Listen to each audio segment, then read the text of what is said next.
하나님의 아들이라는 말은 성경 가운데서 그리고 우리들이 사용하는 용어 가운데서 다양한 의미로 사용되어집니다. 예수 그리스도를 열심히 믿는 사람들은 예수님에 대해서 하나님의 아들이라고 얘기했을 때 아무 의심 없이 그분이 아주 독특한 의미의 하나님의 아드님이시다라고 하는 생각을 하게 되고 그걸 믿게 됩니다. 그런 사람들은 행복한 사람들입니다.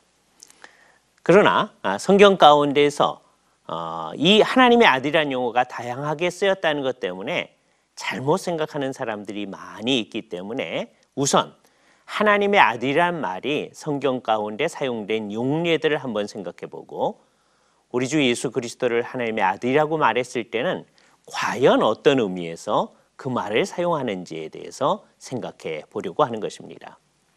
이것은 우리 주 예수 그리스도의 참된 정체성을 우리에게 잘 보여주는 매우 중요한 생각이 아닐 수 없습니다.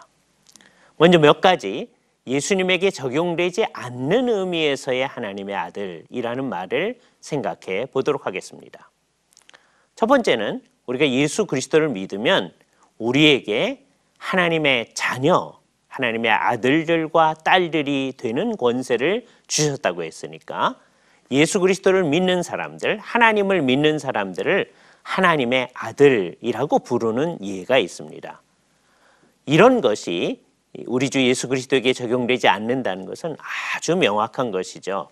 그럼에도 불구하고 때때로 예수님을 우리가 믿는 신앙의 대상으로가 아니라 참 신자로 제시하려고 하는 사람들이 이 세상에는 나타나고 있기 때문에 우리들이 예수님은 이런 의미에서의 하나님의 아들이 아니다라고 하는 것을 아주 분명하게 강조해야 합니다.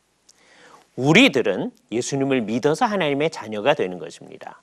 그러나 예수님은 어떤 과정을 거쳐서 하나님의 아들이 되는 것이 아닙니다.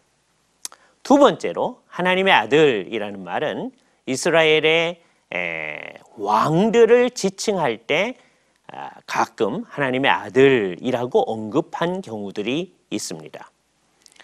그래서 그저 사람 가운데서도 아주 고귀하게 하나님의 일을 맡아서 하는 사람을 하나님의 아들이라고 지칭할 수 있고 그런 뜻에서 예수님을 하나님의 아들이라고 했다라고 말하려고 하는 사람들이 나타나곤 합니다. 그러나 이것도 역시 적절한 설명이라고 말할 수 있는 것이 아니죠. 이런 왕적인 의미의 하나님의 아들이라고 하는 것이 예수님에게 적용되어지는 의미의 하나님의 아들의 의미가 아닙니다. 세 번째로 일반적으로 천사들을 가르쳐서 하나님의 아들들이라고 표현한 예들이 나타납니다. 예를 들어서 욥기에 보면 하나님의 천상회의 장면이 우리에게 소개되어지는데 하나님께서 좌정하시고 하나님의 아들들이 모셔섰는데 라고 하는 말에서 나타나는 하나님의 아들들이라는 말은 바로 천사들을 이야기하는 것이죠. 그러므로 성경 가운데서 때때로 천사들을 하나님의 아들이라고 언급한 예가 있습니다. 그러나 우리 주 예수 그리스도는 천사라고 하는 의미에서 하나님의 아들이라고 언급되지 않았습니다. 히브리서의 앞부분이 이 부분을 아주 잘 강조하는데 천사들이 어떠한가 하는 것을 언급한 다음에 그러나 아들에 관하여는 그들과는 다른 이러이러한 언급을 하였다라고 히브리서가 말하고 있기 때문입니다. 이 세 가지 의미가 아니라면 우리는 예수님이 하나님의 아들이라고 말할 때 그게 무슨 뜻인가 하는 것을 생각해 봐야만 합니다. 첫 번째로 아까 얘기했던 대로 어떤 사람이 하나님의 자녀가 되어졌다. 그래서 그 사람을 하나님의 아들이라 그런 뜻이 아니라고 말했죠. 예를 들어서 창세기 6장에 보면 하나님의 아들들이 사람의 딸들의 아름다움을 보고 아내로 삼는지라 그런 말이 나오죠. 그건 아마도 가장 제일 좋은 해석으로는 하나님의 백성들 그러니까 그 당시에 셋 계열의 사람들이 자기들의 하나님의 백성됨의 정체성을 유지하지 아니하고 가인 계열의 사람들과 혼인하게 되는 과정을 설명하는 것 같습니다. 그렇게 그 말에서는 하나님의 아들이란 말이 하나님의 믿는 사람들이 된 사람들을 지칭하는 의미에서 사용되어진 것이죠. 예수님은 그런 의미의 하나님의 아들이 아닙니다. 그리고 말씀드렸다시피 예수님이 이스라엘의 왕으로 오신 분이지만 그저 사람인 왕이 아니시기 때문에 이건 아주 놀라운 의미에서의 왕이시고 신적인 왕이시기 때문에 그냥 왕으로서 예수님을 하나님의 아들로 불렀다는 것도 적절치 않은 것입니다.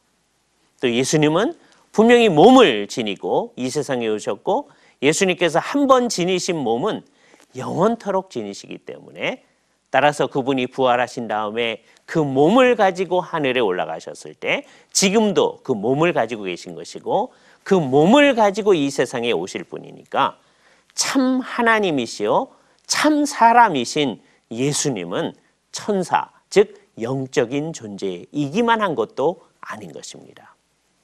그럼 예수님이 하나님의 아드님이라고 한 것은 과연 어떤 뜻에서일까요? 우리의 선배들은 이것을 형이상학적인 의미의 하나님의 아들 되심, 존재론적인 하나님의 아들 되심이라는 어려운 말로 부르기를 좋아했습니다. 이 세상의 다른 의미의 하나님의 아들이 된다는 것하고는 아주 다른 의미죠. 그래서 예수님은 하나님의 아들이 되는 것이 아니고 처음부터 하나님의 아들이신 것입니다. 그러니까 여기에 우리는 이 세상에 예수님으로 오시기 전부터 그분이 하늘에서 존재하셨다라는 얘기를 할 수밖에 없습니다. 그것을 미리 존재하심이라고 표현을 하죠. 옛날 사람들이 한자 말을 가지고 선재라고 표현했습니다. 뜻은 미리 존재하심이죠. 언제서부터 존재하셨느냐? 영원전부터 존재하신 것이죠. 그분은 아버지 하나님과 함께 처음부터 계셨던 것입니다. 한 번도 그분이 계시지 않았던 때가 없는 것입니다. 마치 아버지 하나님이 영원전부터 한 번도 계시지 않은 때가 없듯이 계시듯이 아들 하나님께서도 한 번도 계시지 않던 때가 없이 계셨던 것입니다. 흔히 어떤 사람들이 생각하듯이 우리들의 아버지, 아들의 개념을 여기에 적용해서 먼저 아버지가 있고 그 다음에 아들이 있으면 되는 게 아니냐 이렇게 생각한다면 예수님을 하나님의 아드님이라고 표현한다고 해도 잘못된 이해를 가지게 되는 것이죠. 그런 이해를 가지면 아버지 하나님이 먼저 있고 그 다음에 아들 하나님이 있게 되기 때문입니다. 그것이 기독교의 최초의 이단 가운데 하나인 아리우스의 사상을 따르는 것이라고 말할 수 있습니다. 이것을 따르는 사람들을 우리는 아리우스주의자들, 아리안즈라고 표현하기를 좋아합니다. 이 사람들은 이단입니다. 그러므로 이 사람들도 예수님을 하나님의 아들이라고 얘기하긴 하지만 영원전부터 처음부터 한 번도 있지 않았던 때가 없는 분으로서 예수님을 고백하지 않는 것입니다. 그러기에 우리가 이들을 이단이라고 얘기하는 것입니다. 예수님께서 영원전에 아버지 하나님과 함께 계셨을 때 그는 한 번도 안 계신 적이 없습니다. 여기에 덧붙여서 성령님께서도 역시 마찬가지이시죠. 그래서 하나님께서는 영원전부터 성부, 성자, 성령으로 계속 풍성한 교제를 누리시면서 존재하셨던 것입니다. 그 하나님이신 하나님의 아들이신 성자께서 성육신 하셔서 이 세상에 오셨을 때에 바로 그 성육신 사건을 바라보면서 천사를 바라보면서 천사를 통하여서 마리아가 요셉한테 아들을 낳으리니 이름을 예수라 하라 하였던 것입니다. 그래서 이 세상에 오신 그 성자님을 우리는 예수님이라고 부르는 것이죠. 그리고 그분은 이 세상에 오셨을 때 처음 시작되어졌던 것이 아니라 영원전부터 계셨기 때문에 우리는 그분을 영원하신 하나님의 아들이라고 표현하는 것입니다. 또 정확하게 말하면 영원하신 하나님의 영원하신 아드님이라고 말하는 것이 더 정확할 것입니다. 역사 가운데서는 아주 이상한 일도 있어서 어떤 분은 그분을 영원하신 하나님의 아들이라고는 할 수 있지만 하나님의 영원하신 아들이라고는 표현할 수 없습니다 라고 고집을 부리면서 삼위일체를 부인했던 사람도 있었기 때문입니다. 그래서 우리는 그분이 이 세상에 오기 전서부터 영원하신 하나님의 아드님이다 라는 표현을 하는 것입니다. 이건 우리가 만든 표현이 아니고 예수님께서 이 세상에 오셨을 때 당신임을 가르쳐서 아들이라고 지칭하기를 좋아하셨기 때문에 예수님께서 사용하셨던 그 용어를 그대로 사용하여서 그분을 아드님이라고 얘기하는 것이죠.